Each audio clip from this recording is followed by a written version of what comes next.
Listen, there are like 1,000 ways to say sí in Spanish, and I'm about to learn all of them. Well, at least a couple of them. Me llamo daljiimarax. No. Number one.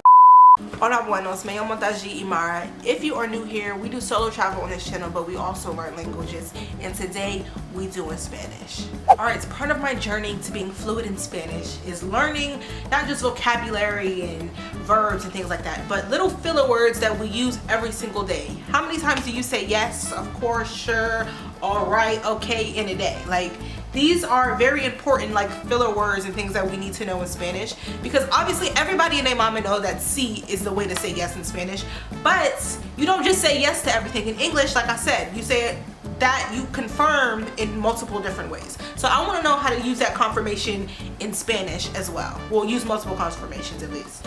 So I wrote down a little plan on how I'm going to learn how to say all of these different words in Spanish, and I'm about to show y'all. Okay, because if you're like me and you want to know all this, you know, this is a good way to get started. Okay. So first thing I like to do when I'm learning something new in Spanish is, baby, check out my favorite influencers. This is my favorite way to do it because simply just going on Spanish Dictionary or Google, that is so boring. Like, I'm sick of doing that. That has led me in the past to not be disciplined in Spanish, so I learned my lesson. So I'm gonna watch something entertaining on like TikTok, Instagram, YouTube, something like that, where my favorite influencers are already giving this information.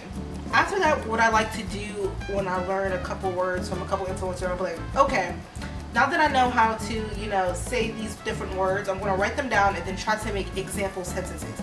So once I do that, I write down all of the new vocabulary, you know, that I learned. So I'm going to write down all the different ways to say sí in my little notebook, and I'm going to figure out how to use them in a sentence, okay?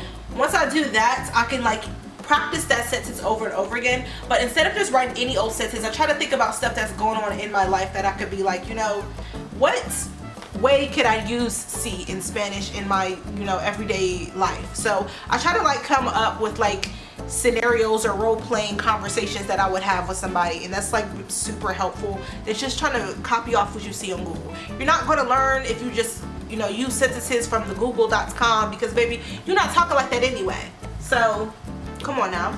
After that, it's flashcard time, okay? Whenever you learn a couple new words in Spanish, get them flashcards out, okay? And you might be like, why the hell would you be using flashcards if all of these words mean the same thing? But they don't mean the same thing. Some of them mean of course, some of them mean like sure, some of them mean like absolutely, some of them mean sí. Like, sí is just kind of like the default word, and there's other, like, sí is like the top niche, and then there's an umbrella of ways to use other ways.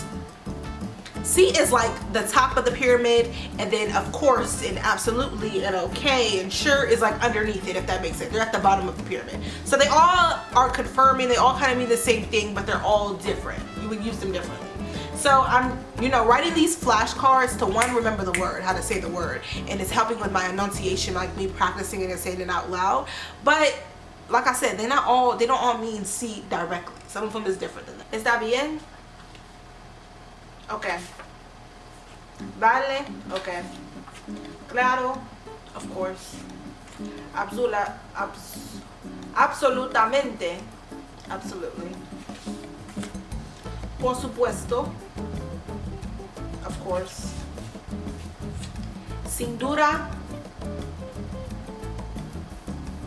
Of course. Claro que sí? Of course. ¿Está claro? Of course. ¿De acuerdo? Sure. After I learn like new words, like I'm doing here with sí, I like to just challenge myself to use them every single day. It's just me and Bougie here, but I still talk to my friends on the phone, I still text them. So if I have conversations, I'd be like, oh, how would I say, even if I'm not talking to them in Spanish, I'd be like, oh, how could I even translate this in Spanish if I was talking to somebody in Spanish? And then I'll just write that down in my handy dandy notebook. I have a Spanish notebook of ongoing notes that I use all the time. If I ever need to jot something down, if I want to practice my vocabulary, my sentences, always put it in the same exact notebook, okay? Don't be writing a whole bunch of sticky notes all over the place. You're not going to collect those and bring them together. Because yeah, baby, being fluent to me is sounding as natural as possible in this language and sounding like a local. I don't want to sound like an English speaker that just learned Spanish on Merriam-Webster, okay? I want to be down with y'all, okay? I want to sound like the natives, all right? So that's my plan for that. Topic of like learning, you know, different ways to say the same word. I have an entire video on how to use the word porque 4 different times. Okay, I bet you didn't know that you can use porque 4 times, did you? Go ahead and check that out, boo.